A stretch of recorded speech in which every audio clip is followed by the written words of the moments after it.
Okay, 1 second. I'm just going to check and make sure that we're actually live streaming here.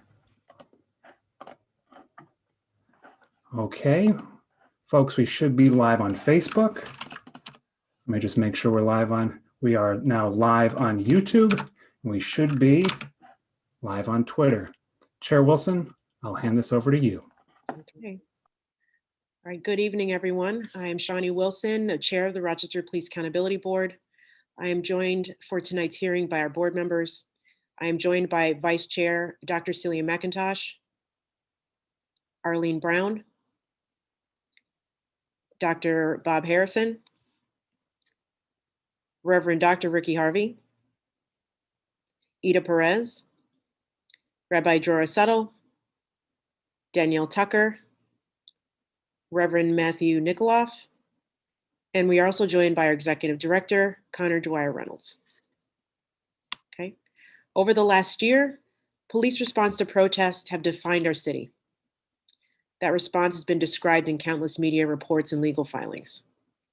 What Rochesterians saw and experienced has left them with deep scars, both physical and mental.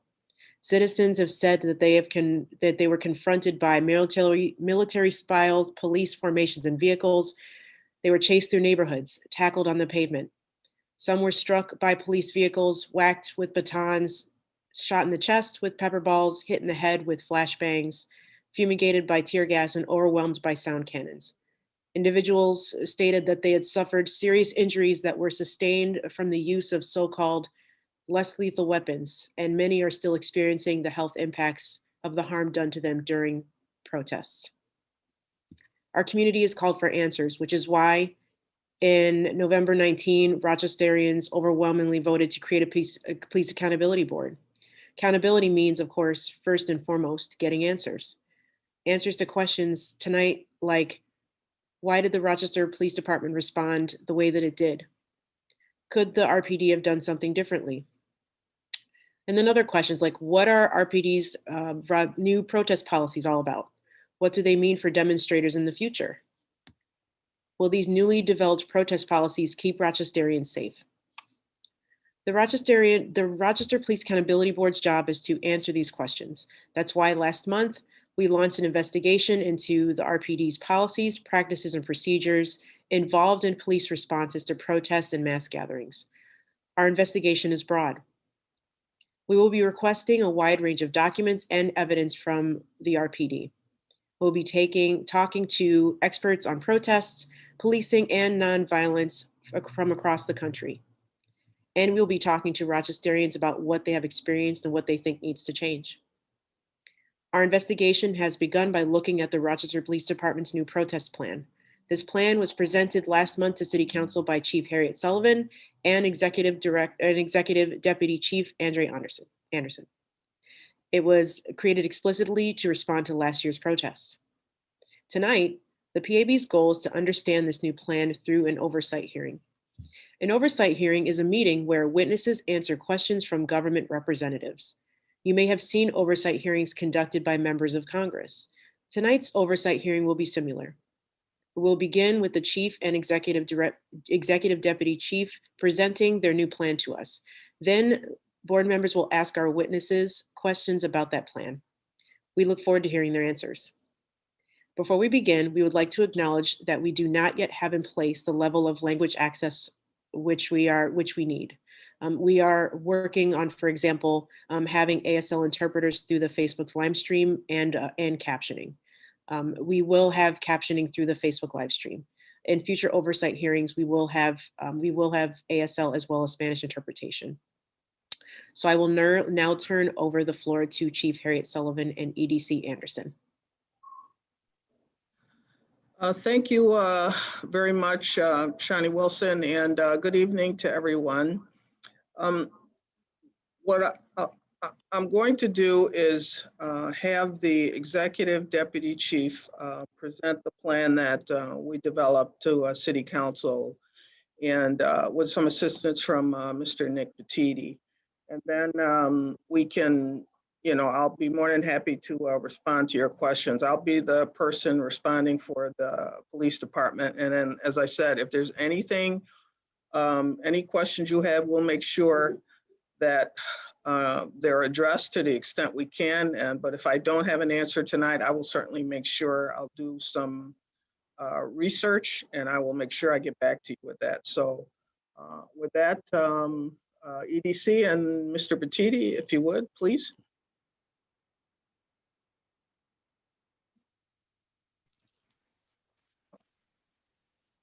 Okay, hello everyone. Can you hear me?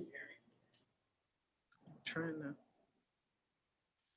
Okay, hold on a second. We're making some adjustments on our sound here.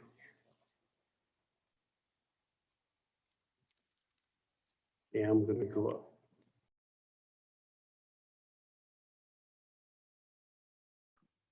I just want to verify that everybody can see this, right?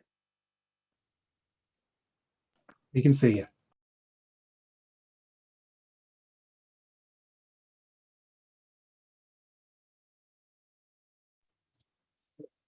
All right, perfect. I think we're ready to start.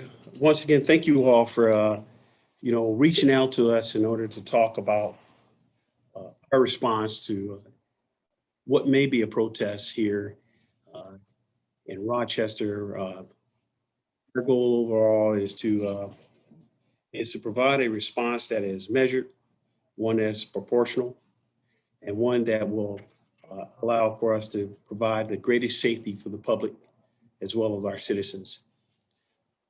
We'll start with our Rochester protest update as we begin our slides now. We can go to the next slide. Okay, so moving right into what we're doing. As you can see, our protest plan started after we conducted an after action review. That review required us to take a critical look at what was done in the past and to also assess how we would address what may be coming here in the future. We met with members of the organization. We also met with members of the community to take a critical look at what took place with respect to how we develop a plan. In addition to that, we reached out to a number of subject matter experts throughout the country. We provided what was called a lessons learned subject topics from experts from Los Angeles, Minnesota, as well as Seattle Police Department. It was critical for us to take a look at things that happened in the past in order for us to carve a way for our future. That being the case, we reached out to get some technical assistance from the International Association of Chiefs of Police Collaborative Reform Initiative Technical Assistance Center. And we did that so that we can speak to subject matter experts that can also take a look at our plan to provide us some insight and also really coach us as we move along with respect to how we're doing things. Now, to do this, it's important that we utilize what's called the National Incident Management System. It's something that is used with respect to protests throughout the country. It's not only used for protests, it's used for all types of planning. For example, from my experience, we used it for planning for Super Bowl and basically every major event that I had with my prior experience from the city of Glendale. And it's also used across the country in order to address incidents of this nature. Next slide. So with that, we wanted to place an emphasis on the utilization of de-escalation. Now, of course, that was something that we felt was critical, but I also want to note that as we spoke to the members of the community, as well as our subject matter experts, there was a lot of conversations with respect to how we would do this. And so we wanted patience to resound. The chief and I talked about ensuring that that was part of our plan. And we wanted to make sure that that was a key principle with respect to planning.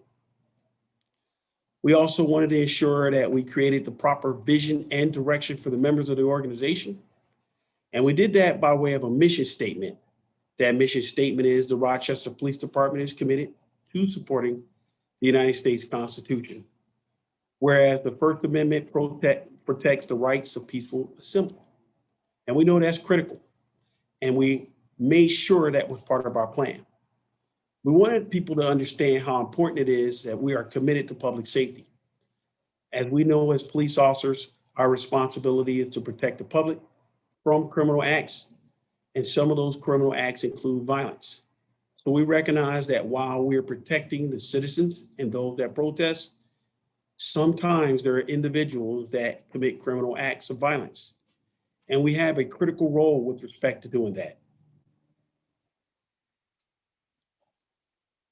Next slide. So doing that, we felt it was very important for us to put a tailored response. That approach is specific to what we're seeing here in Rochester. After meeting to many members of the community, we met and obviously looked at a number of different agendas. And we wanted to range from a peaceful to a non-peaceful protest. In large, we understand how important it is to have a graduated and measured response. So our plan will emphasize our flexibility, yet it's important to know that we will adapt to the behaviors and the actions of the crowd while focusing on public safety. So we did that by putting in place 3 levels. Level 1 is peaceful, lawful protest demonstrations, which is a change with respect to how we do things. And we found our response to that to be relatively successful because of how we're dealing with them. Level 2 would deal with peaceful protests, which is a nonviolent criminal acts, as well as level 3 is riotous, violent behavior, and felony criminal actions. Now note, level 3 is about violence. It's about riots. It's about felony criminal acts. Sometimes when we're speaking to members of the community and even some experts in the field, they seem to intertwine riots, violent behaviors, and felony criminal acts with protests. We do not see that as protests. We see that as it is stated. Next slide. So let's look at peaceful protests, or level 1.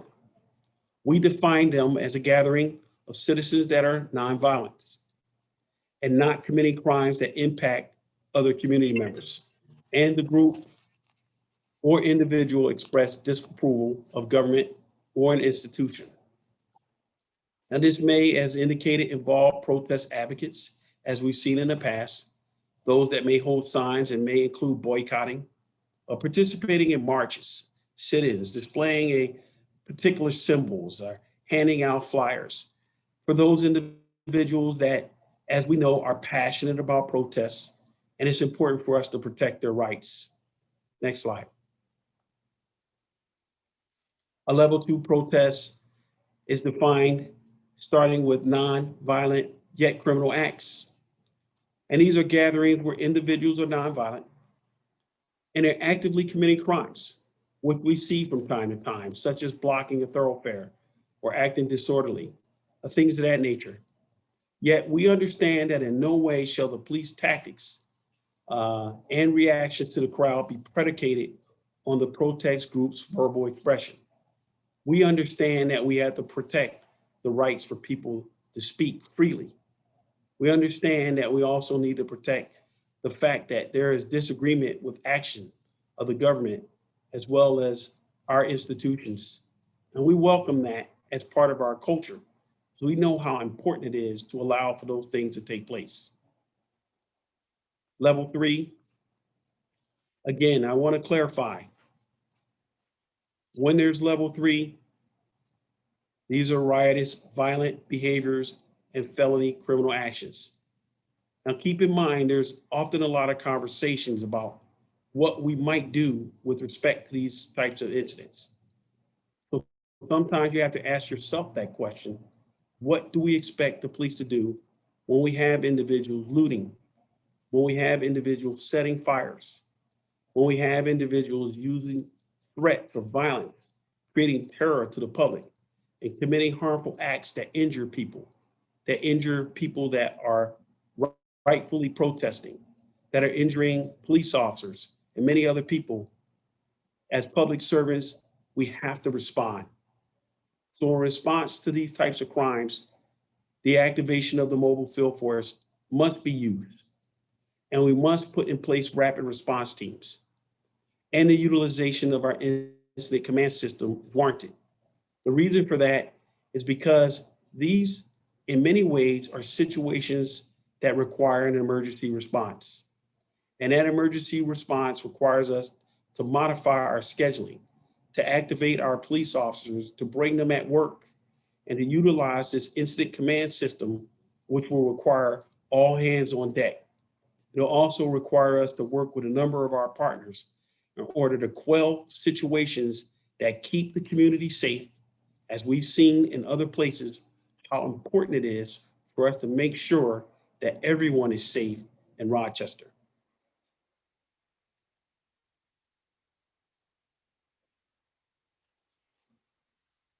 That is it. Hello. All right, well, thank you, Deputy Chief. All right, we're just working on our volume, so we're in the same room. Thank you for that presentation. Okay, so I'm Dr. Celia McIntosh, the Vice Chair of the Police Accountability Board, and I want to take this time to go over the rules for the rest of the hearing. Each board member will get 9 minutes to speak and ask questions. Chief Harriet Sullivan, Executive Deputy Chief Anderson, 9 minutes is not a great deal of time. So I'll ask that you keep your answers as concise as possible. That means I may have to interrupt you or reclaim our time. When I speak, Executive Director, I will be keeping time except for when I'm speaking. When I speak, Executive Director Reynolds will keep time. I will interrupt questions or answers to inform people that there is 1 minute of time remaining. When a board member's time is complete, I will inform the next board member that their time is about to begin. I will go first.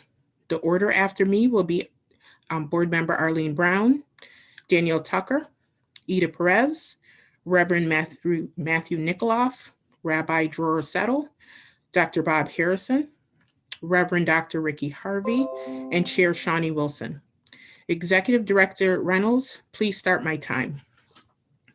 So question 1, in creating the new protest policy, RPD leadership was trained on protest response by individuals from police departments in Los Angeles, Minneapolis, and Seattle. Is that correct? Trained by, I don't know that I would use that term. We had discussions with them and they shared their experiences with us. So. Okay. In the last year, all of these police departments were sued for their police behavior during protests. Seattle's police were sued for failing to protect protesters from drivers who could hurt or kill them.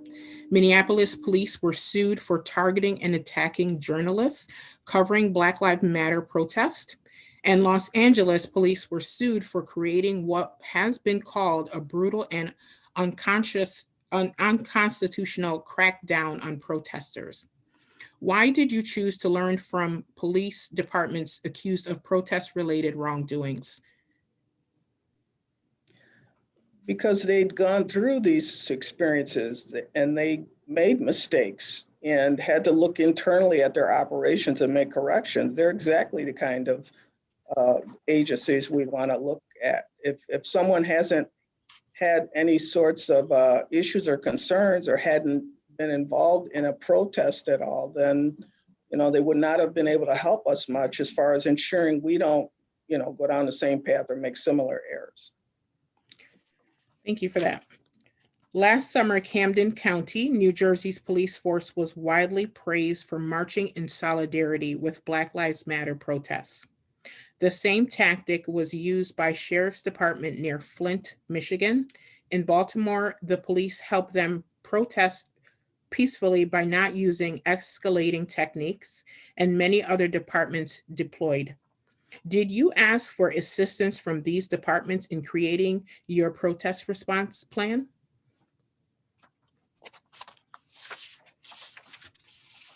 When you mean did we ask them about a marching protocol? I'm not sure I understand your question. did you ask for assistance from these departments like Camden County in New Jersey and the Sheriff Department near Flint, Michigan, and the one in Baltimore? Did you ask these departments for any assistance in creating your protest response plan? Similar to what you did for Seattle, Los Angeles, and Minneapolis. Well, no, I'm not going to tell you that I'm fully aware of every police department in the country and their process they put in place and how successful it was. I'm not even going to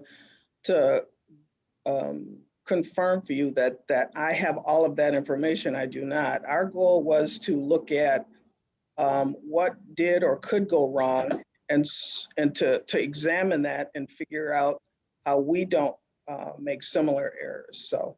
Okay, so in response to, so your answer is that you did not ask them for any assistance, those organizations specifically. Thank you. So next question. Our community has many medical professionals who treated people injured at protests last year. Did you speak with these professionals when developing your new plan, your protest plan?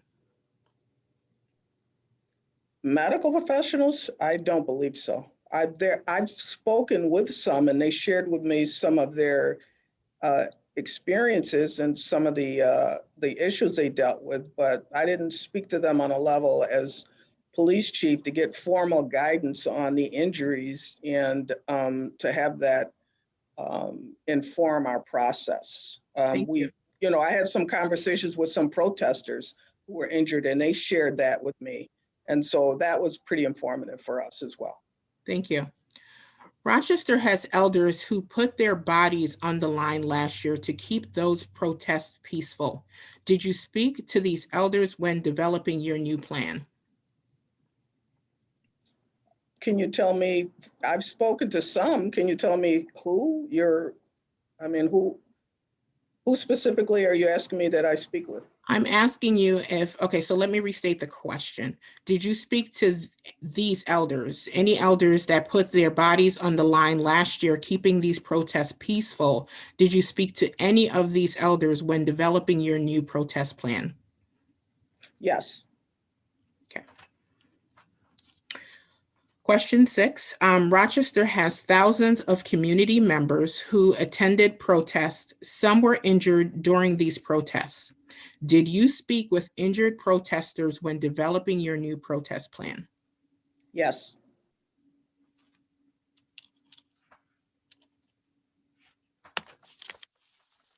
In 2009, the RPD conducted an internal investigation into what was done and what could be done differently by police during local anti-war protests. In creating your new plan, did you look at the findings or conclusions of this 2019 review? I'm sorry, could you repeat the question?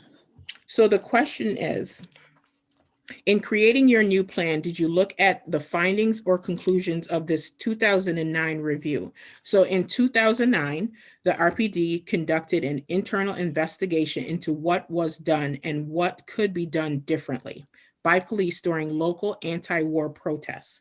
Did you look at the findings or conclusions of that when you did your review to add to when you were creating your new protest plan? I did not, and I was not aware of an anti-protest investigation, so I did not. Are you saying that the department as a whole, they did an internal review? Is this something professional standards would have done?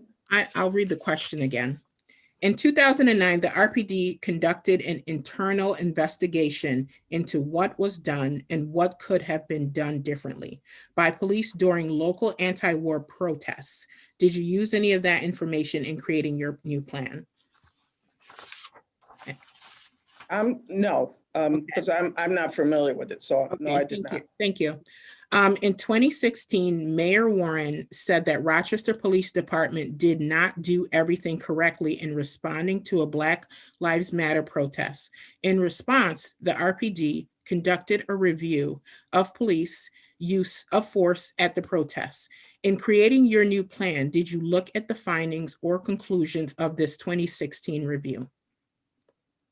No, we interviewed staff, but I personally did not review the report. Thank you. You did not look at the findings of these prior reviews or past protests in Rochester. How can we know that your new protest policy plan addresses the problems of the past? I'm sorry, I had a staff member speaking with me. Can you repeat it again? Okay, so you stated to me that you did not look at the findings of these prior reviews or past protests in Rochester. How can we know that your new protest plan addresses the problems of the past? I'd mentioned earlier, and so did the executive deputy chief, is that we looked at this departments that had similar issues more recently, so that we could be informed about those things that went wrong, so that we can do better. You have 1 minute left.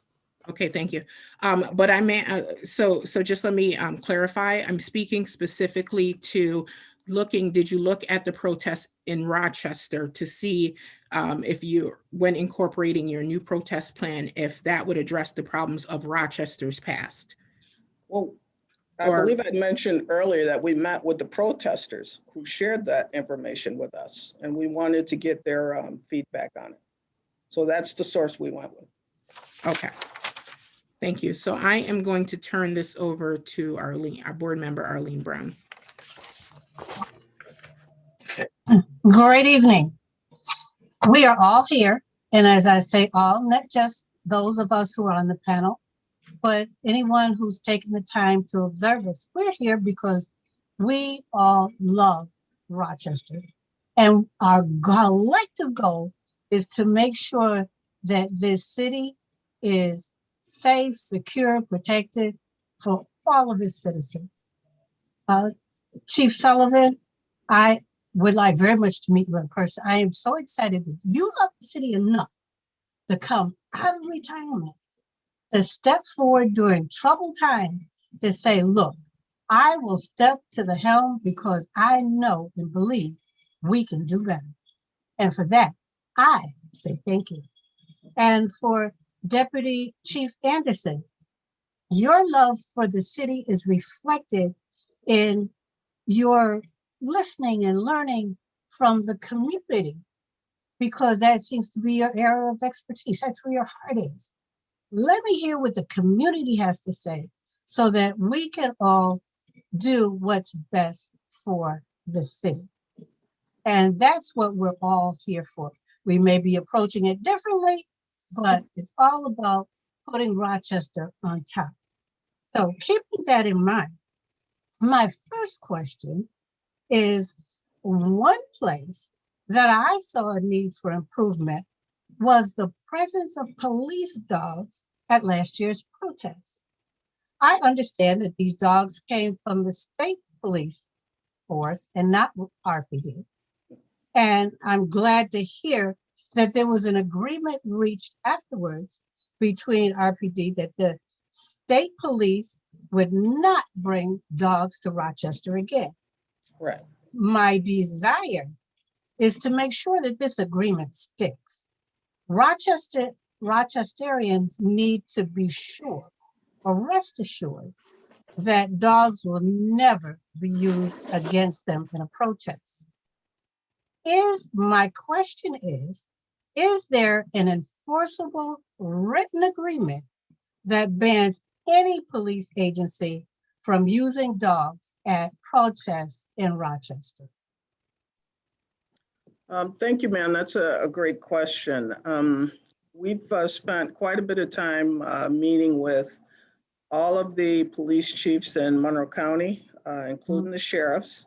That also included the state police Major Chase.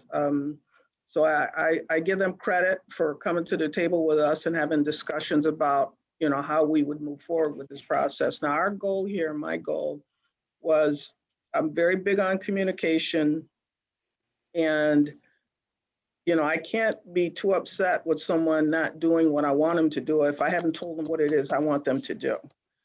So we came at these meetings with that in mind. We met with our law enforcement executives. What we got from the police chiefs around the county was and we're clear with them about that, but they said it's your city. If that's what you want, then we will respect that. And our point on that also is that for Rochester, our policy is that K-9 will not be used to control demonstrators. It's against our policy. So it made no sense to me to have another agency come in and allow them to do it. So we met with the state police because they had, in all fairness to them, they had a protocol in place that if you use their mobile field force, they train with them together, and it's a package deal. And so I said to them, well, thank you, but no thank you then. That if they can't bring their mobile field force without bringing K-9, then I'd have to turn down their mobile field force offer.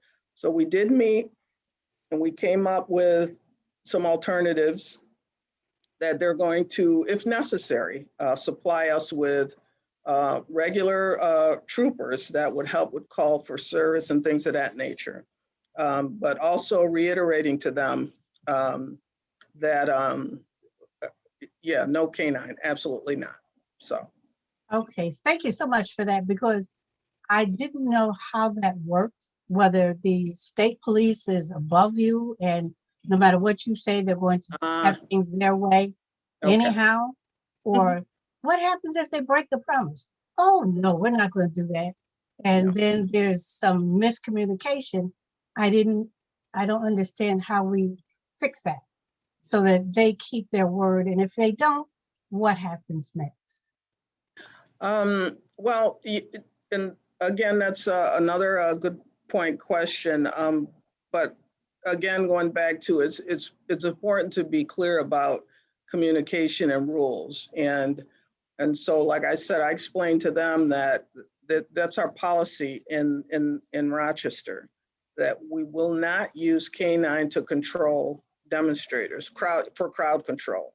We're just not going to do it. But to his credit, he said he understood, you know, the optics and the ramifications of this sort of thing, and the message it sent when it was done previously. So I'm confident that because we met ahead of time to ensure that moving forward, that we were all clear and on the same page. And so I think we're there. And if we're not, then, you know, then this gets kicked above my head, and then it's a mayor-governor discussion, and I would be out of it. So. Okay, thank you so very much. And I'm sure when you talk to the mayor or whatever, you'll mention that is a citizen's concern, because we don't want it. And we definitely don't want to look bad. But moving on, I want to ask about the officers' trained use of chemical weapons. When the RPD first started using tasers, and that was 20 years ago, every officer who wanted to use a taser had to be tased before he was given one. Right. And this allowed the officers to feel the pain, to know what the person was going through when that happened. And maybe they think twice about using it. My question is, do RPD officers undergo similar exposures or exposure training when being equipped with pepper spray? Are they sprayed before they're given the spray to be used? Can I yes, interrupt real quick? You have 1 minute, so I would ask that you keep the answer brief. Thank you. Thank you. Yes, that's correct in the academy. I went through it, so I can tell you firsthand, yeah, you get pepper sprayed. Okay, and does that same thing apply to the pepper balls that people are being shot with in the chest, neck, face, and various things? Are pepper balls shot at police officers prior to going on the street? Yes, some have. Some, but not all. Not all. It depends on what they're prepping themselves for, the training, but some have definitely. Okay, well, I would like to offer that perhaps given the atmosphere that we're in, that everybody is trained. Because for the citizen, it looks as if the officers don't care. And if you knew how it felt and what it did to you, then perhaps they would not be as readily used as they seem to be to us. You spoke to City Council last month, and you acknowledged that there were some things that didn't go well, or that you would have liked to have seen gone better. Can you give me, whoops? Board Member Brown, I'm going to turn it over to, I'm going to table that, and we can follow up at the end. And I'm going to turn it over. We'll turn it over to Board Member Tucker.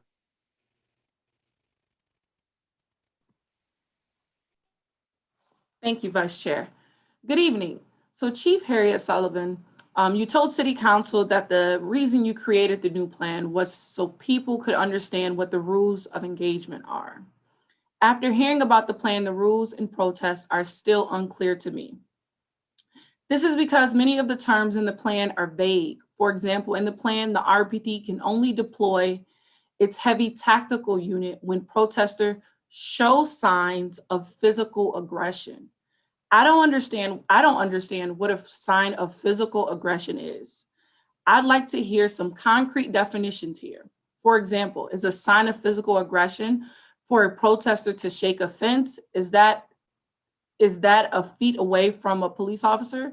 So if a protester shakes a fence a foot away from a police officer, is that a physical sign of aggression? How do you guys concretely define that? Sure, and that's you're making a great point, but we would describe that as violence. You know, literally putting your hands on someone, causing pain or suffering. And I'll give you a great example. Is more recently we had a protest occur at the Clinton section office, which is over on Upper Falls and Clinton. Where the McDonald's is. Yeah, exactly. Yeah. And so we were somewhat prepared for that. The office was closed off and it was gated. And so you had protesters come there. I think there were about 120 people. And some people did climb on the fences and shake and rattle them. And it seems as if they might breach them, but that's as far as it went. We had some officers come out and try to talk to them, but there was no action taken against them. I'm happy to say. Well, thank you. I really appreciate your answer. I just kind of want to stay on track with the timing, but thank you for that. Second question, here's another thing that's unclear. The plan says that the RPD can only use chemical weapons when there is a danger to life. The plan doesn't define danger to life. Hypothetically, anything could be a danger to life. So again, I need some concrete definitions. When a single protester throws a water bottle at an officer, is that a danger to life that justifies using tear gas? No, we would define that as when someone's life is in danger, and a water bottle being thrown, I would not define that as somebody's life being in danger. It's hard. Thank you. Okay, all right. I'll go to the third question. Thank you. There's another place our community could use some specifics. Last year, RPD declared a protest on Court Street Bridge an unlawful assembly before using tear gas and pepper balls to disperse the crowd. I looked up the definition of an unlawful assembly in New York State. It says someone is guilty of unlawful assembly if they are preparing to engage in tumultuous and violent conduct with 4 or more people. I have no idea what that means, and I'm sure many Rochesterians who were on the Court Street Bridge feel the same. If we want Rochesterians to understand the rules of engagements at protests, shouldn't the new plan give a clearer definition of unlawful assembly? I will look up the legal definition and I will make sure that you get that. Thank you. When people see weapons, they can get scared. Myself personally, They can get agitated, they can get angry. If someone attends a protest openly carrying a gun or another weapon, I think that can escalate a protest. Do you agree? When you ask that, is it a demonstrator carrying a gun? So if someone attends a protest openly carrying a gun or another weapon, I think that can escalate a protest. Do you agree? So yes, a demonstrator. It's possible, yes. Okay. In the new protest plan, armed police officers are allowed to be present even at peaceful protests. Is that right? Yes, that's correct. Okay. You agree that people carrying weapons can escalate a protest, but your plan allows officers to carry weapons to a peaceful protest, which is technically a level 1 in the plan.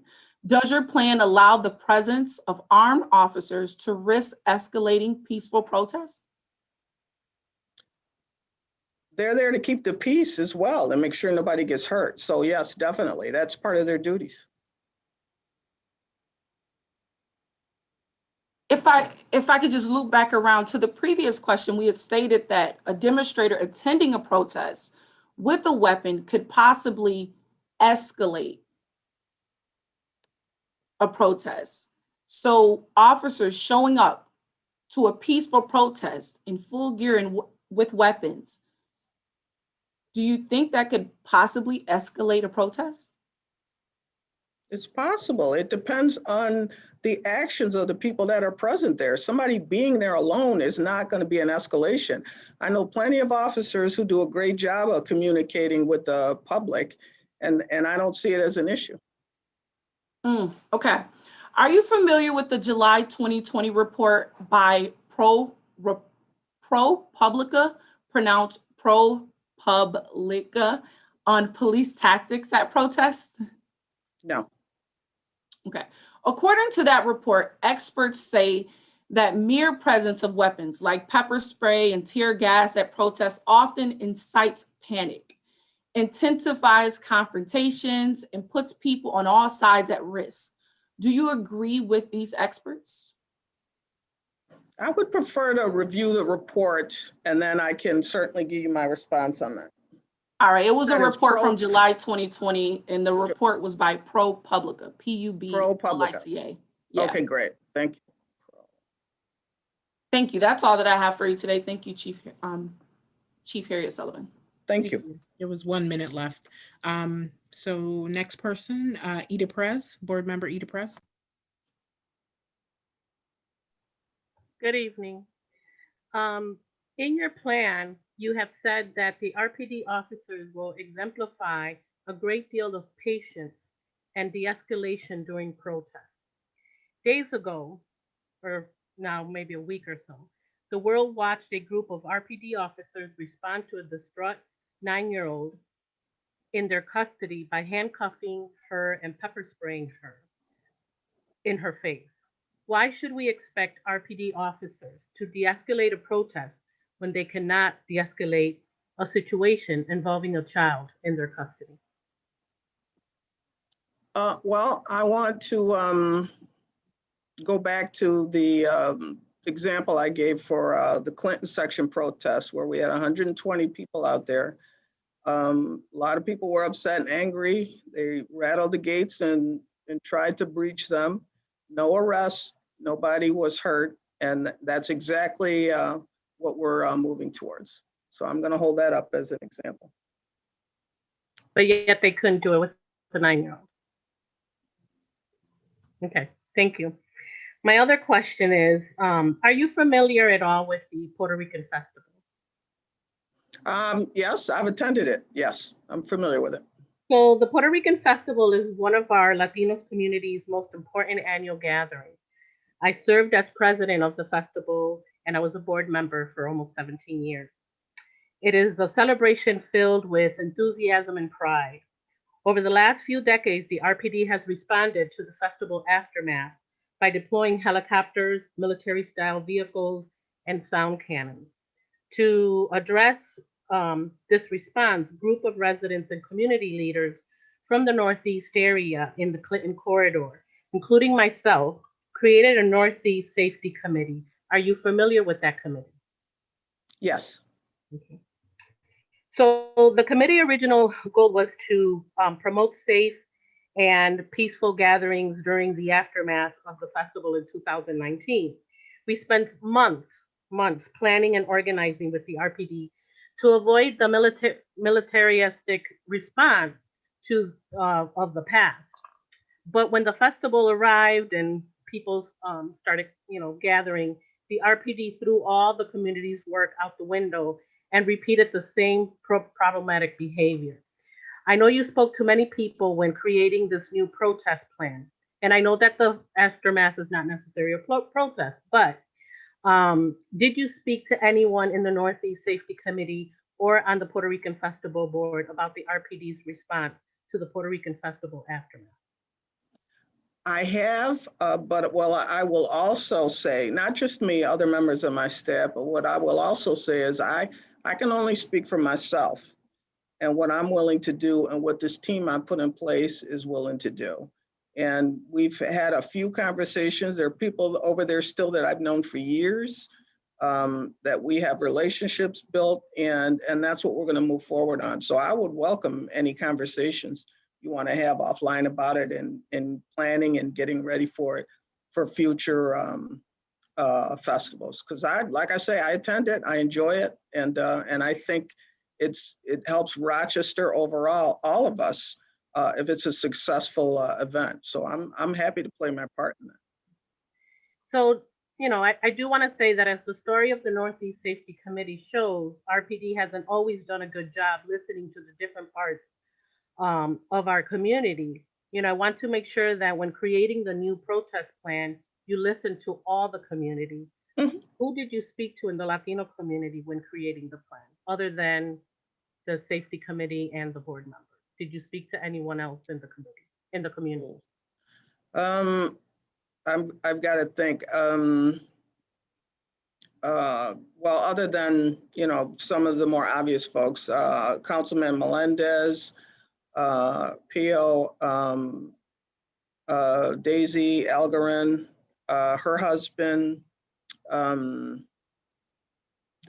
I'm drawing a blank on the young lady that's Can I director of Ibero, interrupt you for 1 second? Rosemary Rivera. Can I interrupt you for 1 second? None of those people live in this community. So did you speak to anyone that lives in this community? Because none of them live in this community. Sure, we had and now I can't tell you the names, I would have to look up the email, but we literally had a meeting with some members of the, is it St. Michael's? That's at the corner of Clinton and Evergreen. We had a meeting there, but we had people from around that neighborhood that came together, including Generations. Childcare Center. Yeah, we all came together in that meeting. We had the section captains there to have some discussions about that, but I just don't want to, I really can't remember all the names. I'll be quite frank with you on that. Okay, all right. Yeah. Mhm. Okay. So I agree that what happens during, during and after the festival isn't part of a protest, but the RPD treats it like one. So here's my question. Will this new plan create a more appropriate measured response to the Puerto Rican festival aftermath? And I know you said you're willing to look at that. And so I'm going to hold you to that. No, there's no question. There's no question it will, because I just don't believe in coming at a situation like this and then we come in and announce to you, here's the plan and here's how things are going to operate. We've got to start early. We've got to talk to each other. Yeah. And then, but we got to be able to trust, so that if we come up with a process together, you got to be able to count on me that I'm going to keep my word, that things are going to happen a certain way, but I have to be able to count on you as well. Yeah. So you will not see us come in with a game plan, so to speak, for that. We're going to work on it together. Can I also ask if you could share the email and information that you had with the people that you met at St. Michael? Because I'm really curious if that was specifically about the Puerto Rican aftermath or something else, because that usually takes place on a weekend. And so I don't see how people that go to the church or like even the childcare center would be affected because that happens on the weekend. So I'll be curious No. to know who was on that list. 1 minute left, Board Member Yeah. Perez.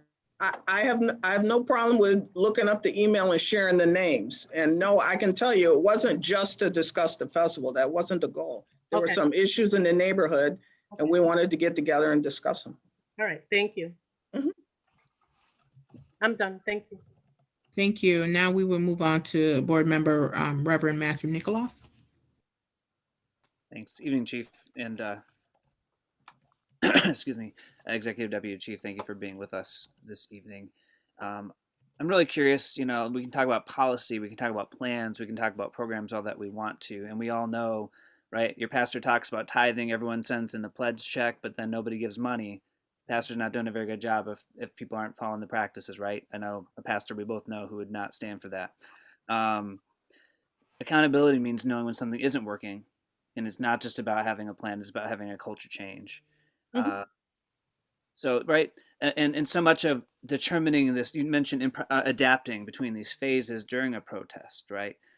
Adaptation and being able to think on your feet, especially with highly subjective categories, doesn't just involve telling officers words on a page, right?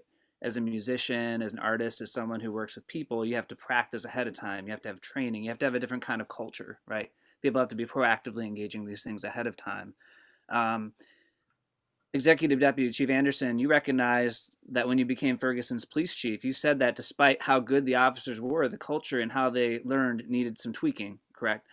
So I'm wondering, if you can give me some concrete examples of how your new plan is going to change the RPD culture and how you as the leader of this organization will be personally involved in working for that culture from the ground up, not just from the top down. What are some concrete examples of how you're going to do that? I just wanted to, again, just clarify that I'm going to respond to the questions but all questions, but I can certainly, so you want, based on the EDC's experience in where he came from, you want to see how he was able to change the culture? If you could clarify the question. No, I'd love. You want examples? He's got some concrete examples from his past experience, but I would love examples from you as the chief, first and foremost, is how you're going to personally work to change that culture within your own department. Okay, sure. But I'll still work to get you that other response as well. Oh, sure. All right.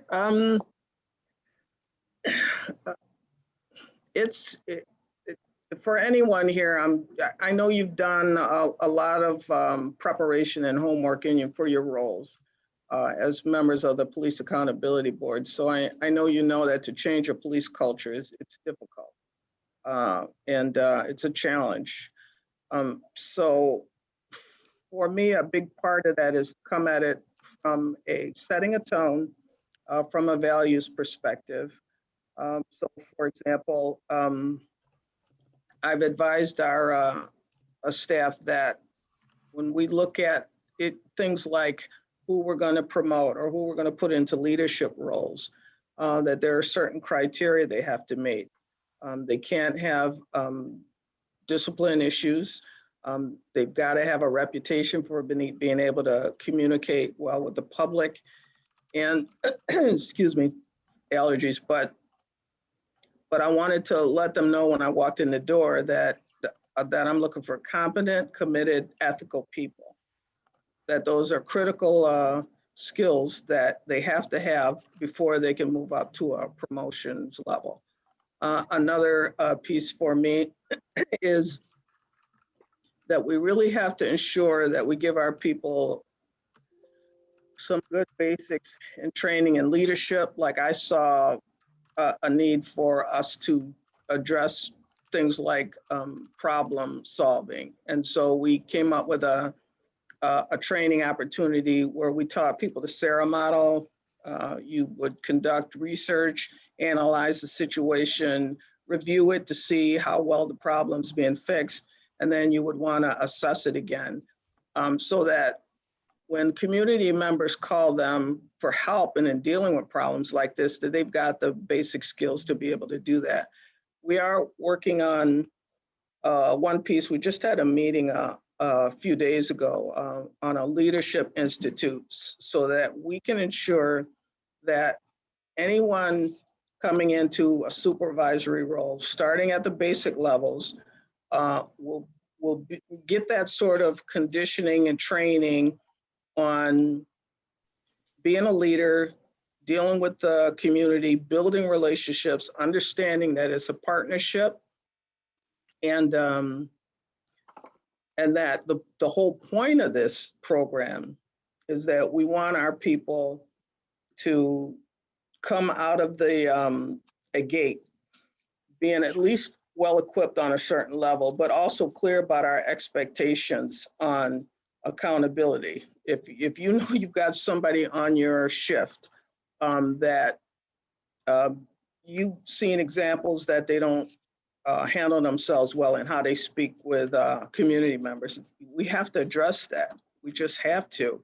And then at a certain point, you set a tone, and then those are, but you have to start somewhere is the point I was trying to make. Absolutely. So let's put this in an even more concrete situation. Let's say that tomorrow night at 7 p.m. there's going to be a protest scheduled in front of public safety where people are not going to be friendly towards police officers and they're pretty upset about an incident. What does your ideal leader look like preparing your police, right? Imagine that this is like a football game and you're seeing the coach in the locker room ahead of time. Like, help us see, what does that look like concretely? What does your ideal officer look like, and dealing with those officers, especially if the officers are agitated? Let's say that he or she has seen them on Twitter saying some stuff about protesters that is problematic, or they seem anxious, or they seem amped up. How do you think your ideal leader is going to handle that situation in order for your officers to show up as nonviolent participants in that event? 1 minute left, and I would ask for the answer to be brief. Sure. We would want, first of all, I would bring people who are compassionate, who are going to extend grace to people. They're going to be patient, and they're going to be professional, and they're going to understand that people are upset, and they're going to give them a little bit of room to kind of express themselves. What are they going to say to your officers, though? What are they going to say? Like, how are they going to prepare them? Like, what are they going to say to them in the locker room, so to speak? Oh, well, a lot of what I just shared, that, people are upset. Put yourselves in their position. This certain thing happened. You got to understand that people are hurt and they want to make their feelings known about it, and they have a right to do that. And at the end of the day, we're going to be respectful and allow people the room to be able to demonstrate and protect them, because really that's why we're there. Thank you. Sorry. It's time. Okay. I'm going to turn it over to Board Member Rabbi Dror-Settle. And I'll unmute myself. Hi, good evening. Good evening. Recently, and I believe it was at a presentation to the City Council, EDC Anderson said that he will not reveal what specific tactics the RPD will use to address violence and dangerous acts of protest. How can we know that those tactics are appropriate if they're hidden from the community? This is always a difficult spot for us because we can't always reveal everything we're going to do, because then, people adjust for that. And by that, I don't mean the peaceful demonstrators. I mean the separately the people that may hijack the cause and come there to do violence. And so we can't share too much that would put the staff who have to address it at a disadvantage. So that's always a balance. But I can assure you that for a process we have put in place, I mean, that's what this board is here for. We're certainly going to be willing to discuss that.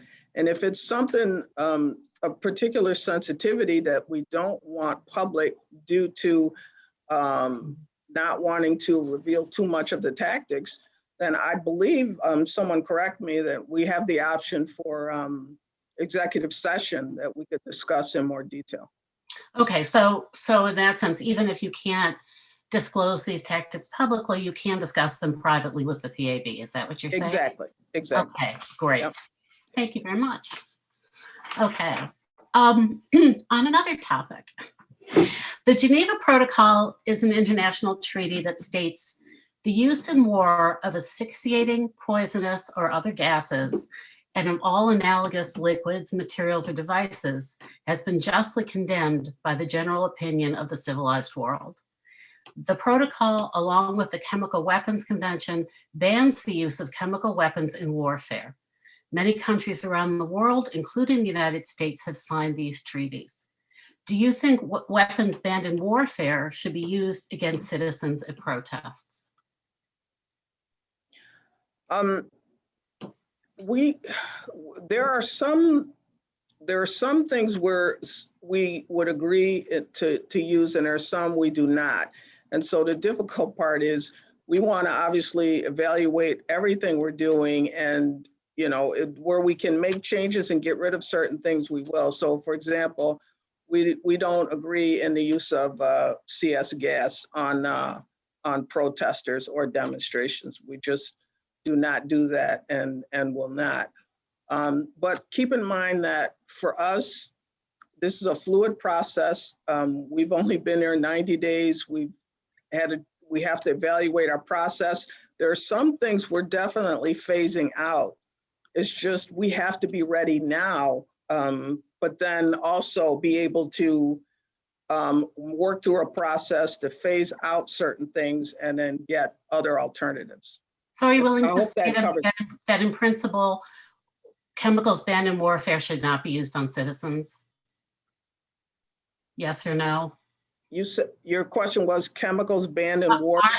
In warfare. In other words, do you agree that in principle, that's a yes or no question, do you agree that in principle, chemicals banned in warfare should not be used on citizens, on the citizens of Rochester?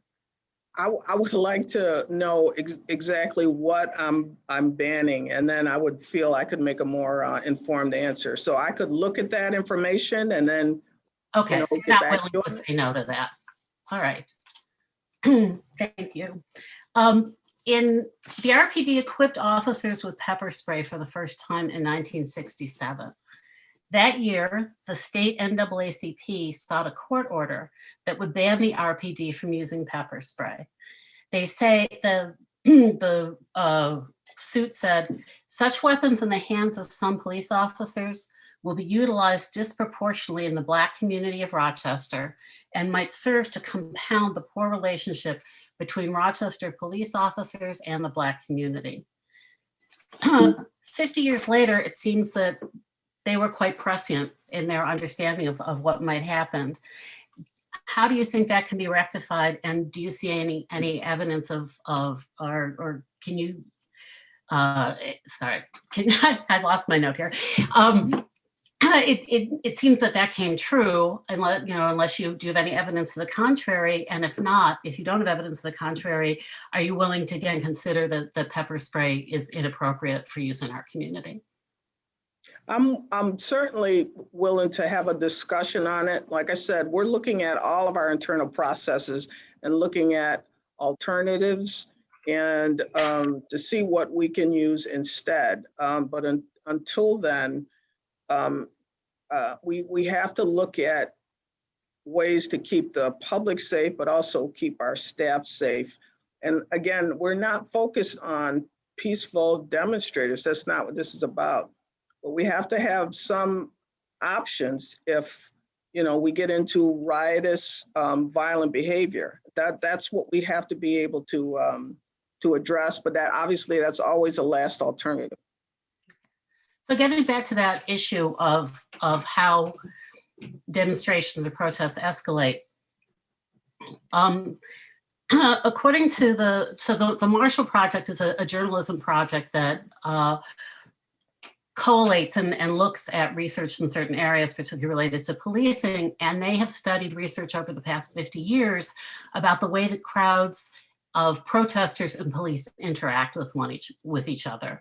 And these studies have shown that when the police respond by escalating force, in other words, or not even by escalating, but appearing in riot gear from the start, using tear gas, things like that, that in turn escalates the protest and the response. So in other words, it seemed to me in reading your policy that you focused on looking at levels of escalation on the part of protesters, but you really didn't consider the impact of escalation in terms of the police behavior and armaments and things like that. So how would you approach that part of the equation?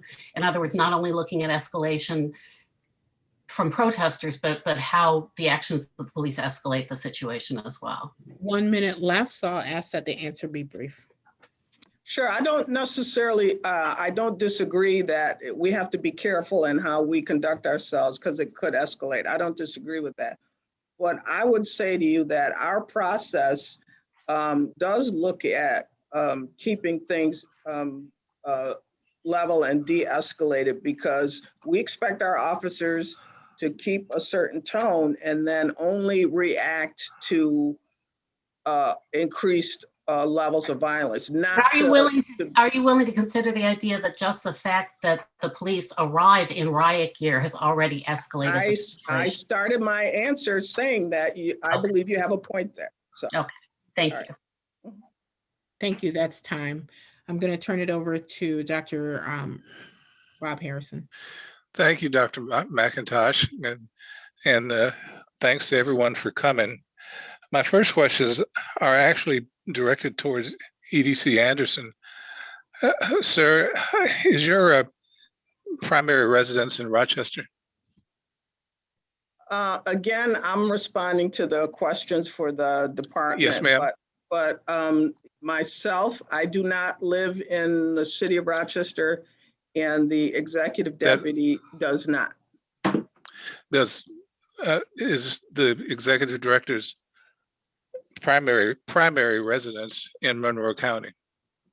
Oh, yes, definitely. Yeah, for us both, yeah.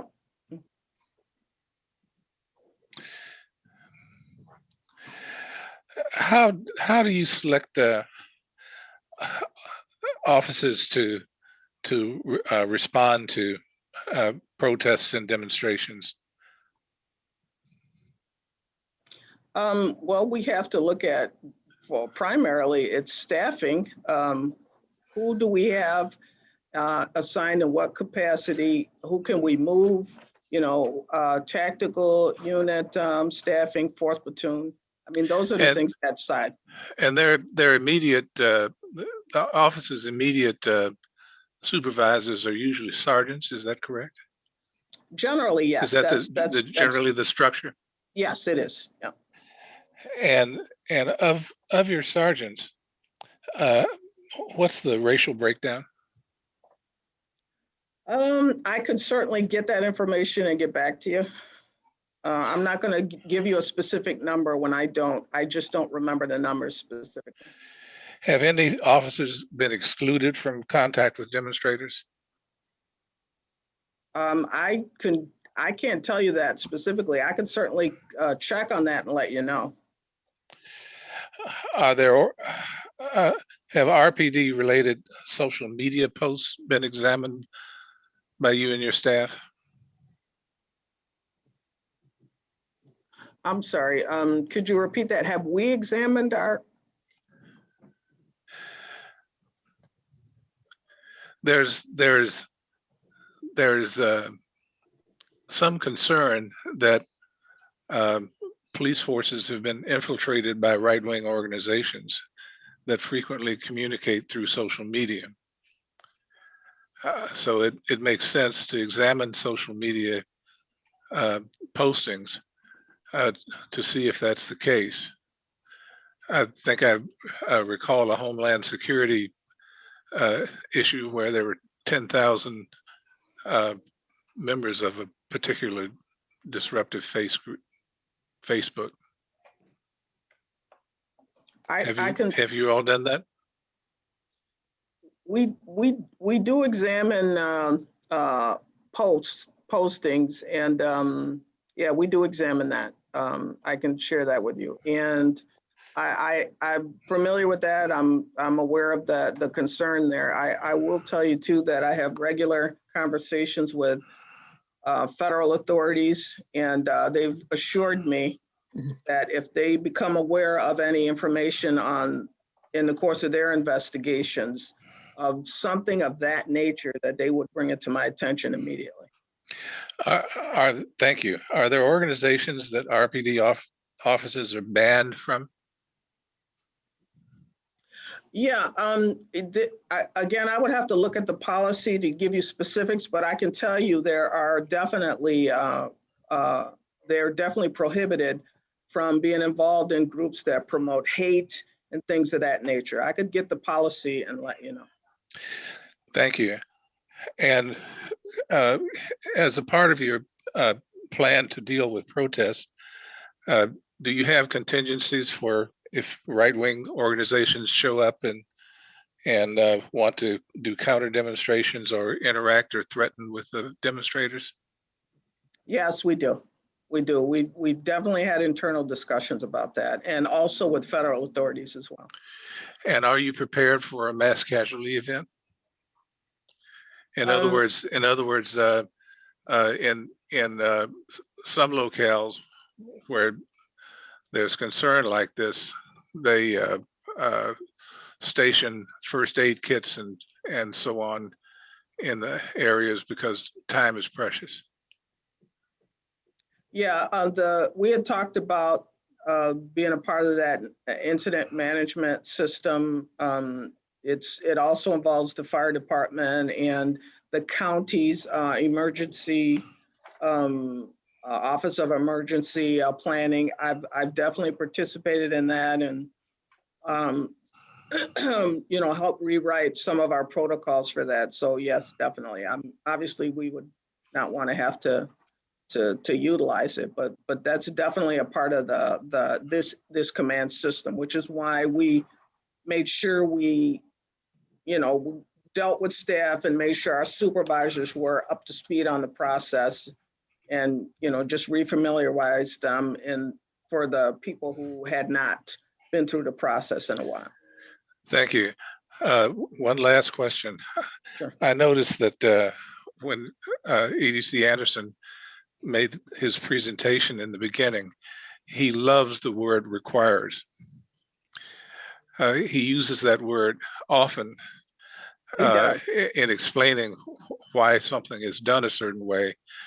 And it reminded me of the statement regarding the 9-year-old and her management, that it was required that she be handcuffed and required that she be pepper sprayed. Has any thought been given to the idea that words like that are not only are powerful but are inflexible? Yeah, we actually had an internal discussion on that, and definitely on that press release, that word required, and I believe in some of the media interviews I did, it was just a bad choice, and I mean, we'll just own it, and we shouldn't have said it. So. Well, I understood that, but I was surprised to hear it again tonight. I know the EDC, and for him, that's his heart is that, we hold ourselves to a certain standard. And if our commitment is that people have a right to peaceful protest, then that requires a certain response from us, and that is to let them. So I know that, but, obviously, you raise a great point, and we'll look at that when we're messaging and trying to get our word out to the public. But your point's noted, definitely. Thank you. That's Chief, time. Chief, thank you very much. I appreciate it. Thank you, Doctor.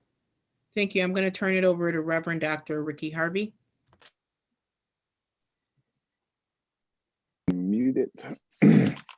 Hello, and thank you for being with us tonight. To you, Chief, and EDC, thank you for being with us tonight.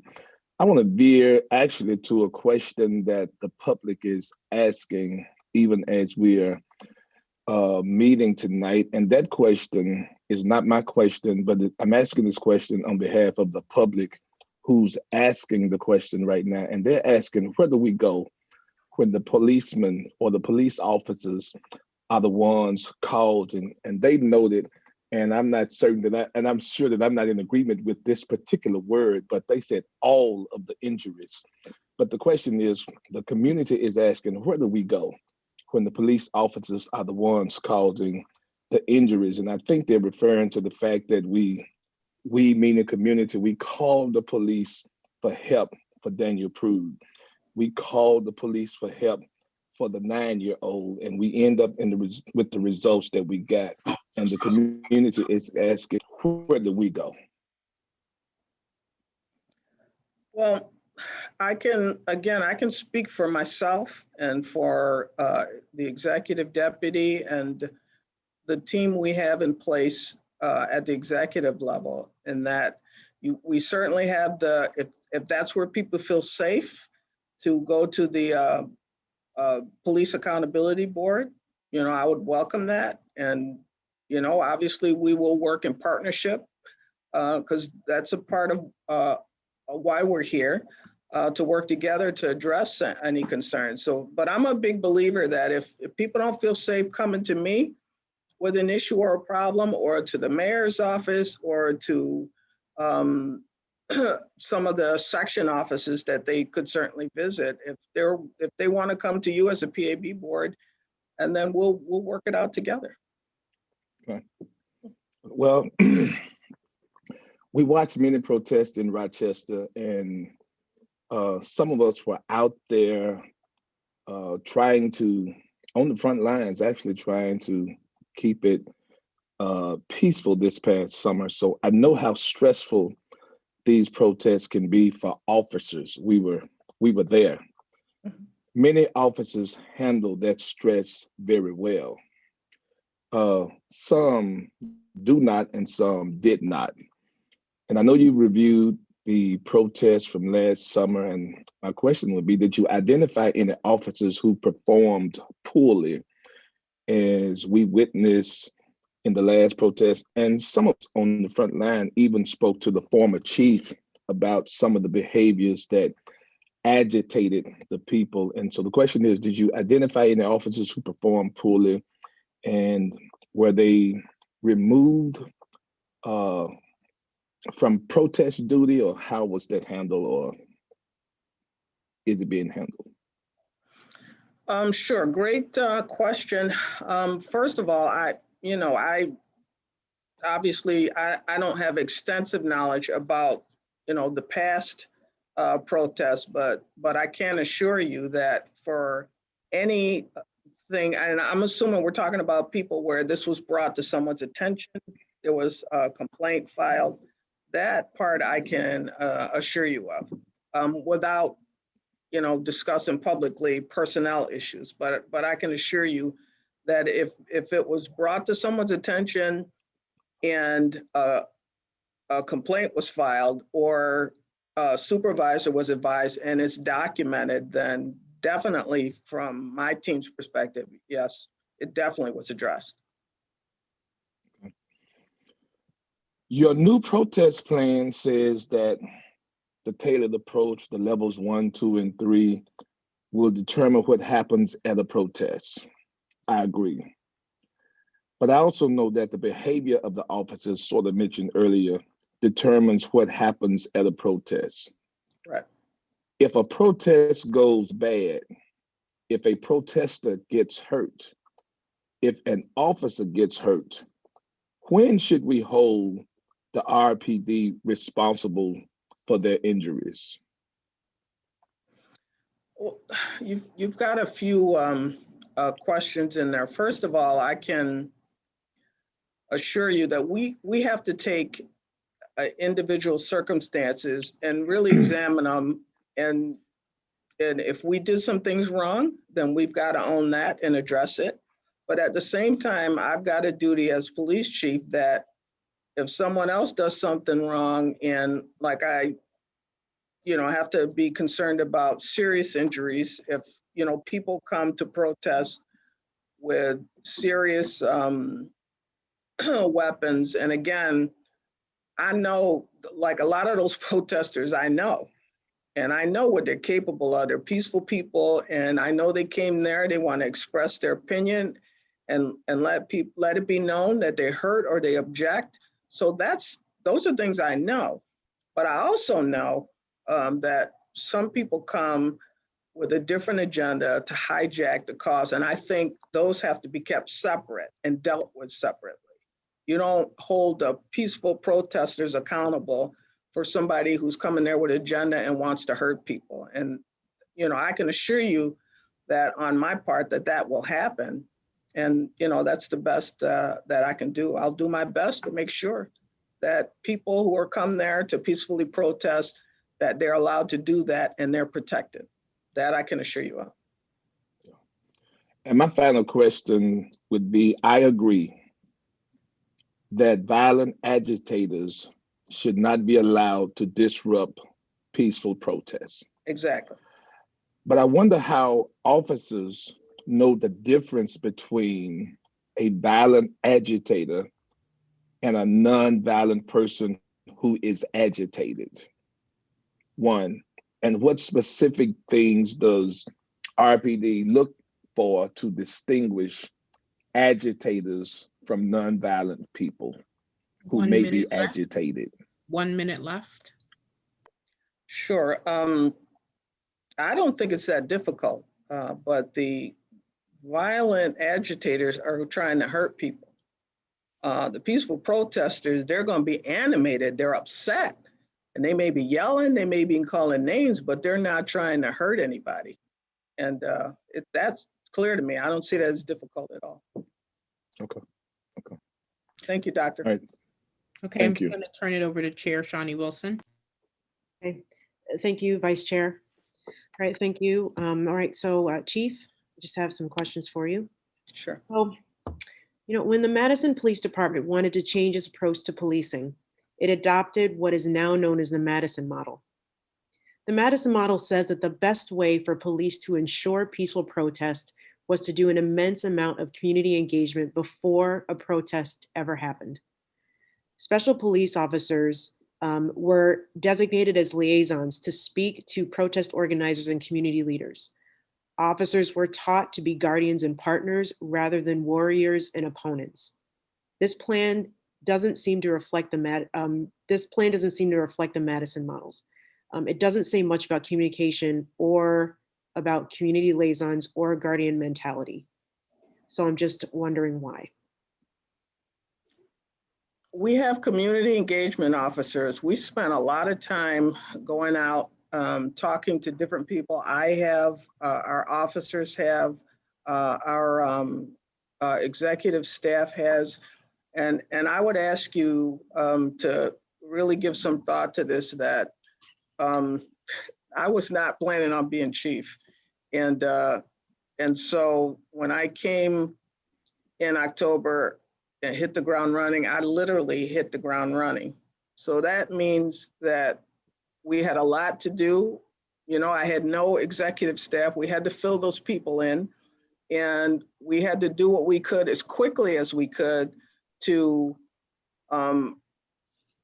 get out and talk to who we could, to reassure the public that we're here to try to move forward together. And I'm sure that other than the Madison model, which I've heard of it, I don't know a lot about it, but I'm sure there are going to be others too we're going to look at. We just need time to be able to do that. Sure. Thank you, Chief.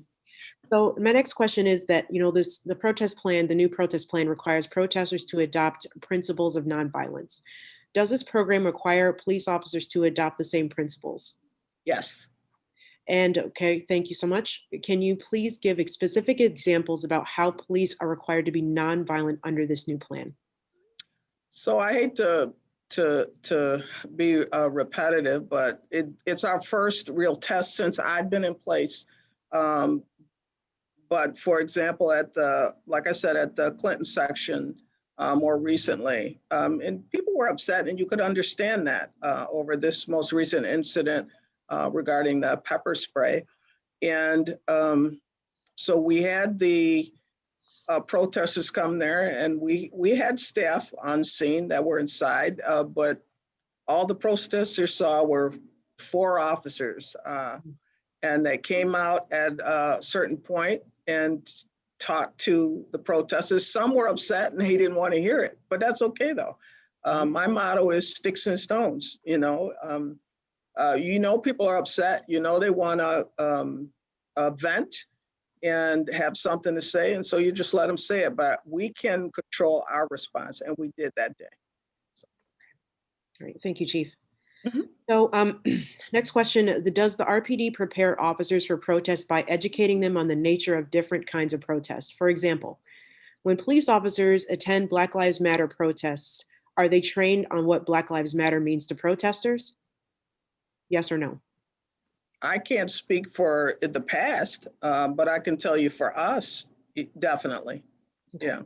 All right. So if officers, since you aren't sure, if that didn't happen or not, if officers weren't or not trained on those goals or tactics of the people that they were supposed to be protecting, do you think that they can fully communicate and relate to protesters?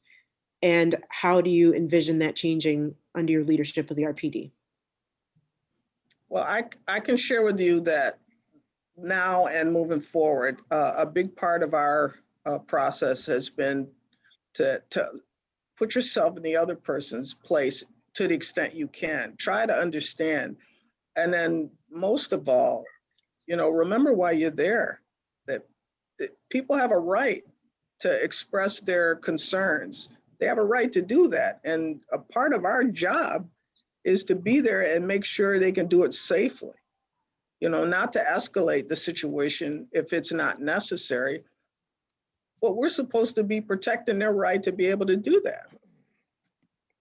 I mean, that's why we're there. That's why you get up, for me anyway, and you put the uniform on. It's a symbol of trust that the public places in you, and you just have to respect that.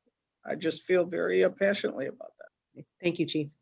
So I just have just a question. We talked about earlier, as some folks talked about, if they had used a chemical irritant or a chemical irritant had been used on them in training, so that they would know what the person that they were using, the person that had been exposed to the irritant, what they were going through.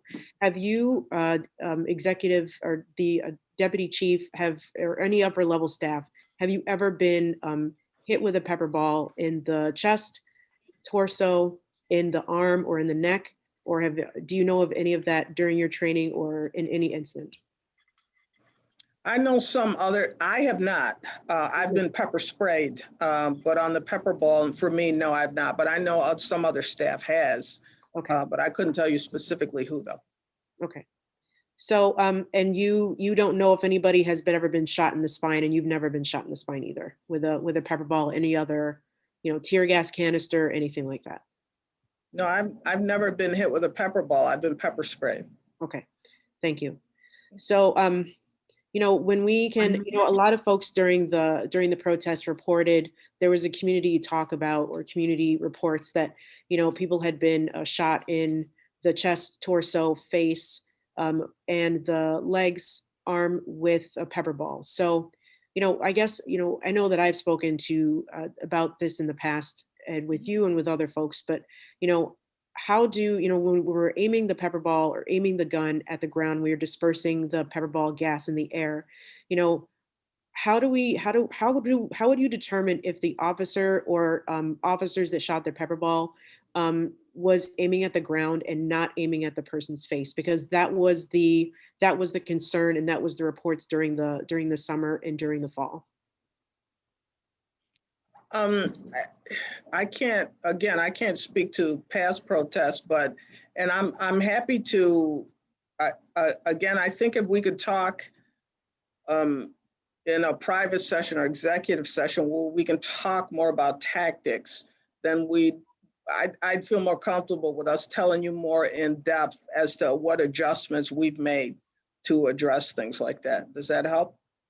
It does help a little bit, though. I think, I understand the need for executive session to talk about, tactical issues. I just think that, we're talking about, community concern, because there was a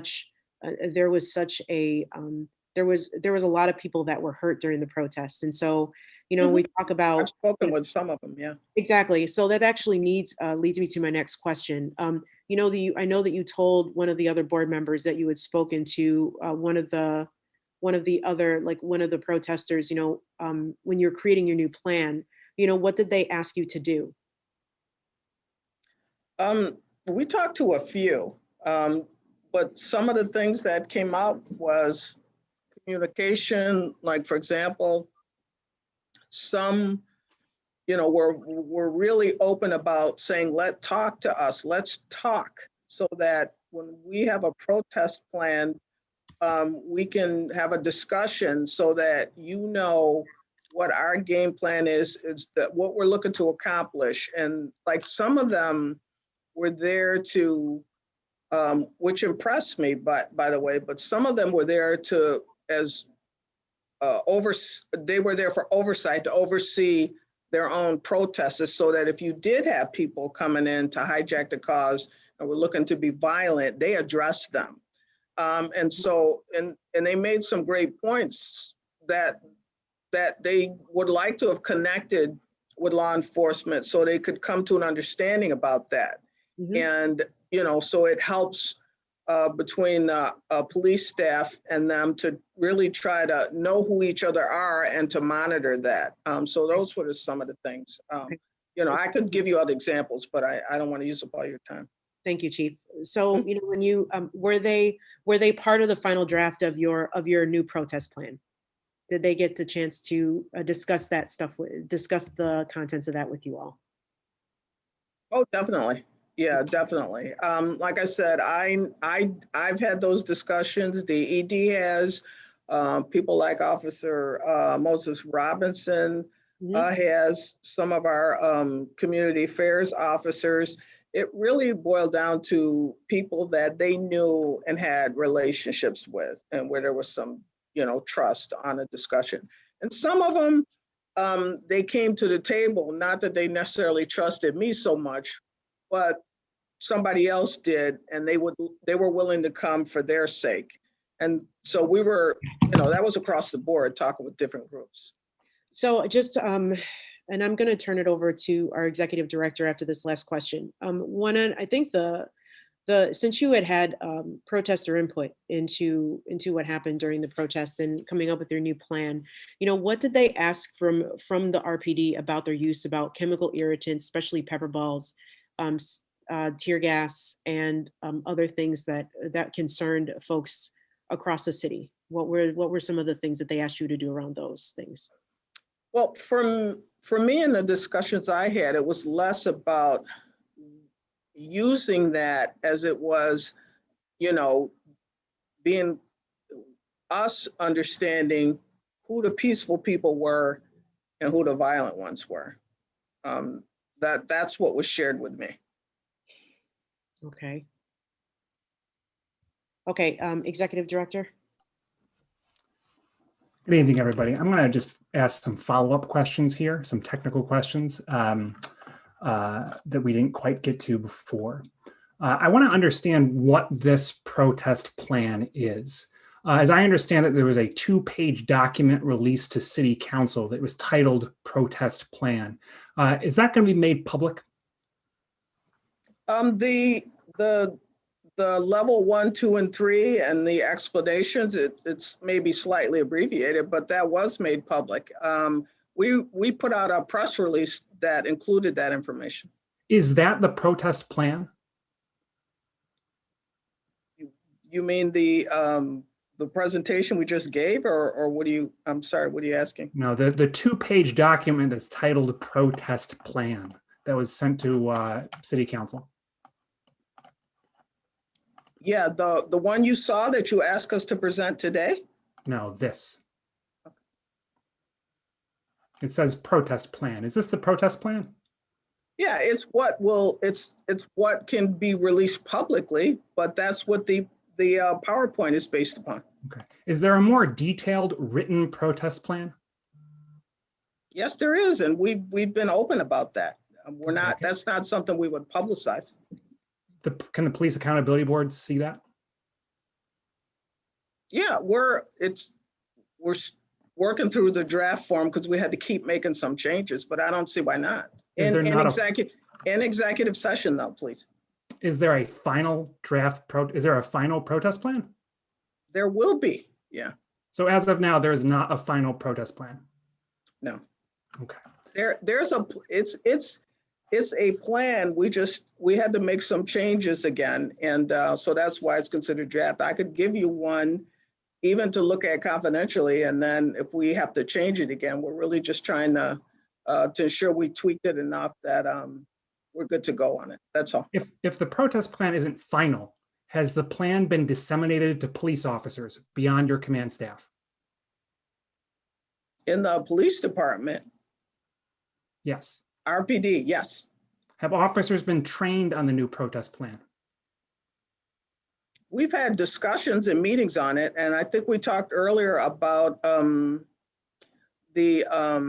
NIM system and that people needed to be reacquainted with it, those sorts of things. Beyond discussions, has there been formal training to educate officers on the new protest plan? Yes, definitely. I thought I just said that. I'm sorry. I'm sorry, I didn't. So the formal training has been the meetings and discussions about the National Incident Management Plan, the system, those kind of things. Yeah, that's what that is. Yeah. So as I understand it, RPD uses general orders to create guidelines for police behavior. Is that right? Yes. Okay. And these general orders are written and they're put up on the open data portal. Is that right? That's correct. So a lot of these general orders create guidelines for how police respond to protests. General Order 601 creates rules for civil disorders and emergency situations. Is that right? Yes. General Order 605, it creates rules for the mobile field force team. That's kind of the heavy tactical team that responds to civil disorders. Is that right? Yes, it is. General Orders 606 and 630 create rules for SWAT teams and police use of chemical weapons. Is that right? That's correct. And I'm taking your word for it because I don't have all the numbers in front of me. So I promise I'm reciting the right answers, Chief. I promise. Right. So has your new protest plan changed or overridden any of the rules in those general orders?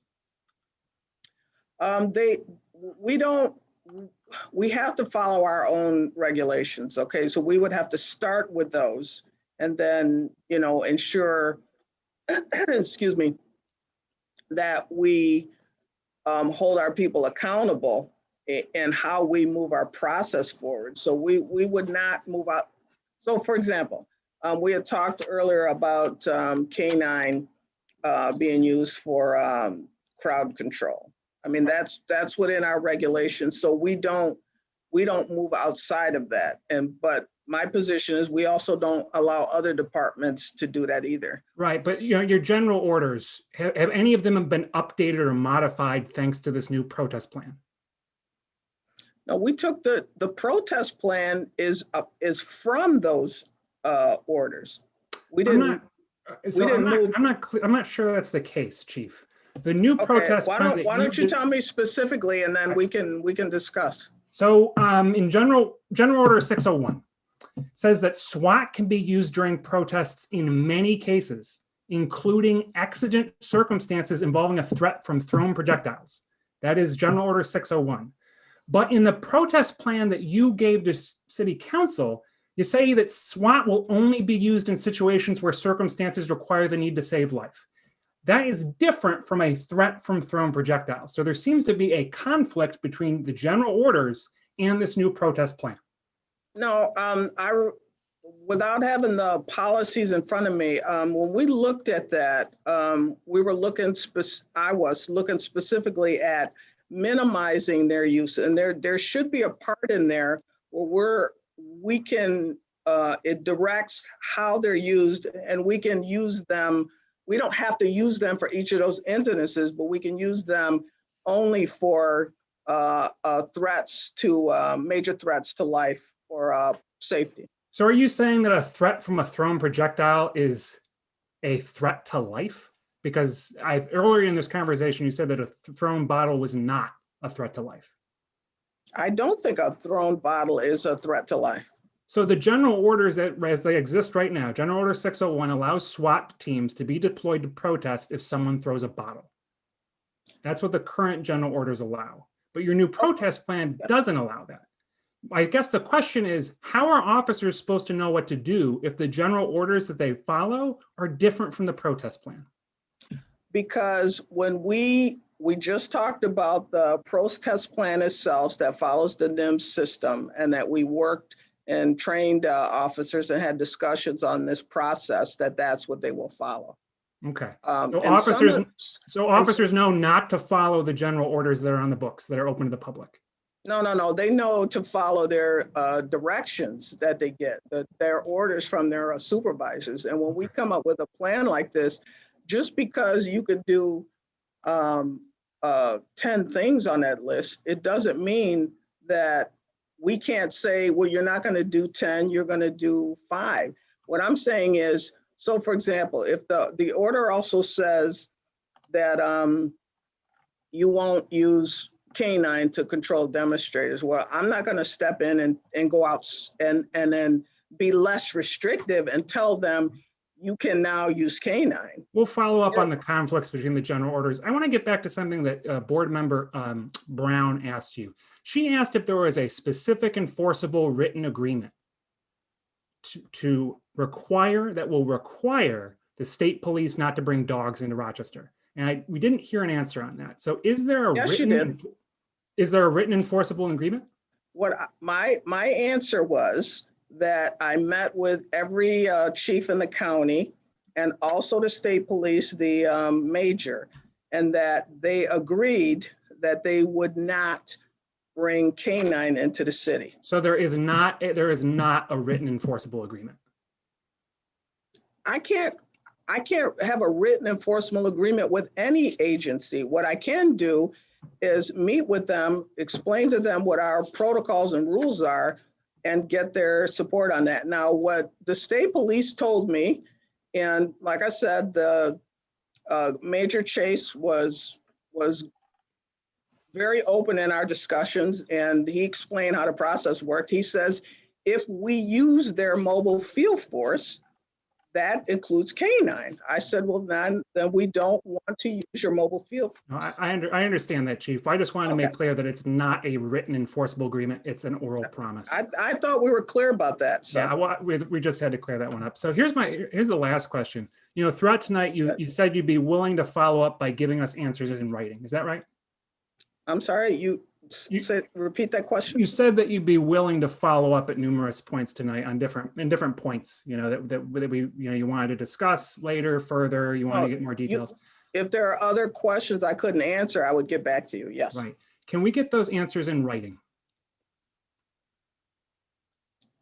I don't see why not. One woman just wanted the names of who we talked to over at St. Michael's Church. So I don't know how I can give her those without writing them down. I asked because in recent days, Corporation Counsel has asked you has specifically advised you to not provide the Police Accountability Board with written answers to questions we asked you. Are you following this advice? I've read that, but he went into a little more detail with you on that. And that was more along the lines of getting into areas that legally he felt would, cause major risk for the city. But I would refer you and members of the board to him to get more in depth on that. But he went a little more in depth than don't put anything in writing though. His specific words were that he was advising our PD to not answer any written questions, but we could have a phone call with you. And my question is, will you provide written answers to the questions that this board is asking you? Well, I would like to ask a question. Have you shared with the board his full comments or they're only hearing that? Okay, then, all right. Then you understand I have to work with legal counsel, corporation counsel on this. And just like I need to work with the Police Accountability Board, I'll do my best to make sure we can address the issues together. So I just want to make sure, because I just want to make sure that we're able to get those answers in writing. I just want to I'll point you back to legal counsel on that one, but I will, to the extent that I can give you whatever I can, I will. No, I know that, Chief, and I appreciate it. So I'll hand it back to the chair. Yes, ma'am. Thank you, folks. All right. So I did have just one last ask from the group. Is there a question that you did not get to answer, did not get to ask the chief that you would like to answer or have answers? Board Member Perez. Yes. I don't have necessarily a question, but I do want to clarify that you did commit yourself to meeting with the Puerto Rican Festival Board and community members regarding the aftermath. So I just want to make sure that we're clear Oh, on that. definitely. Yeah, that's a no-brainer for me. Yeah, I definitely. just don't want you to confuse me with any other woman out here. Oh, no, of course. You let me know and we'll find a time and we'll get it done. Yes, I think I had one clarification question. In my line of questioning, I asked Chief Harriet Sullivan about Rochester has elders who put their bodies on the line last year to keep these protests peaceful. And I asked her if she spoke to any of these elders when developing the new plan. She did note that she did speak to some elders, and I wanted to know if you could you, what did they say, or how did that influence your new protest plan? One gentleman I spoke to, I met him at a meeting at the church, Central Church across the street from the PSB. And so he gave me his phone number and I followed up with him and he talked to me about, some of the things that happened to him. And it was, it was tough to listen to. I mean, it was, it was a bad experience for him. But the conversation with him helped was that we had to be more clear in our communications. We had to let not just people know what to expect from us, but we had to listen to them about when we take certain actions, what that meant to other people, how they were impacted by it. And so but clarifying that piece where we could be as open as we could about how we're going to manage the protest process. That was actually what drove a lot of that for me. So you stated that he said that communication, he had to have some clarity for the community, correct? But then I'm just thinking about a lot of the vagueness still in the protocol plan going forward. Do you feel like did you make that more clear, or do you think the policies are actually, your protest plan the communication has improved in that?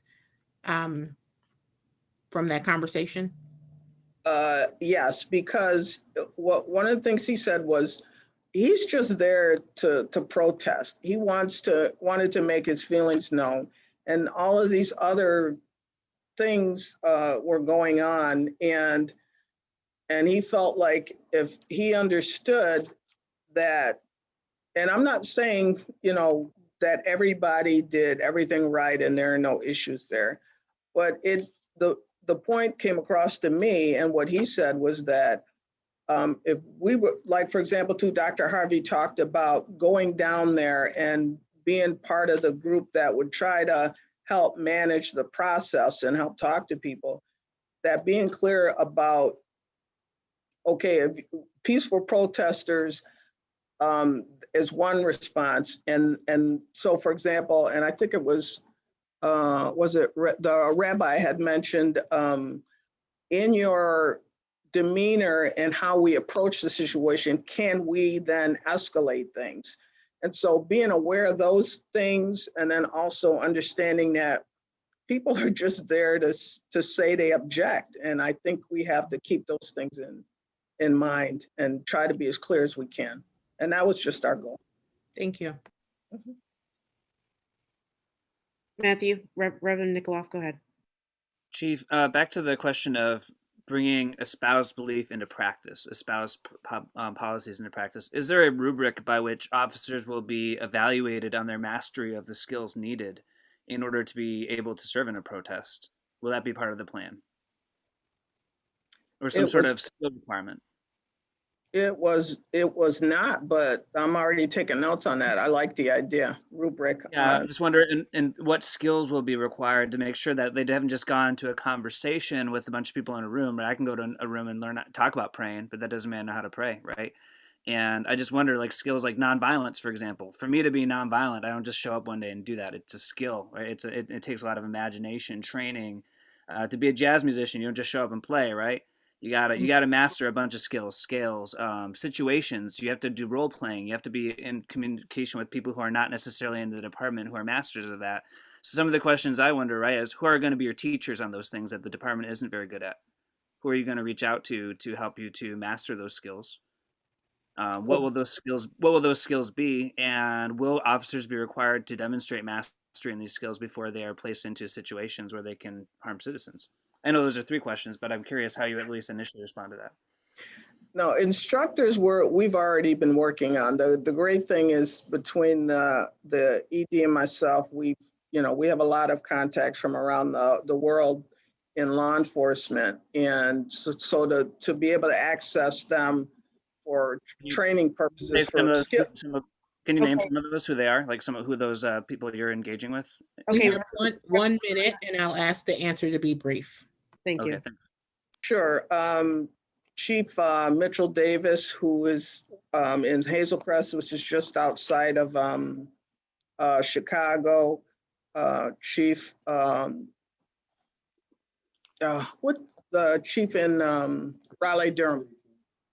Yeah, Perry Turner, formerly of Seattle. CJ Davis in Raleigh-Durham, North Carolina. And then that CRITEC program based out of IACP, those are police executives that we tell them what the need is and they supply vetted instructors. So I like the rubric idea. So we're going to have a discussion internally. I would love to see a copy of that rubric or be involved with that, because I think it would be really helpful for the public also to know how their officers have been trained to deal with them. And so I think that's really wonderful to engage further. And I appreciate your openness. Thank you, Chief. Thank you, Matthew. All right. I'll turn it back over to Chair Wilson. Okay. Thank you, Vice Chair.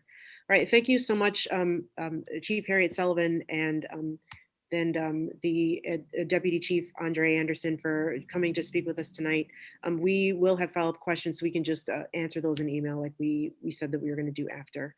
Thank you to everyone who came to watch and talk and listen to this important discussion about policy and RPD policy practices and procedures related to policy and related to protests. So thank you so much for watching, and thank you for everybody for being with us tonight, and we will see you soon. Have a good night.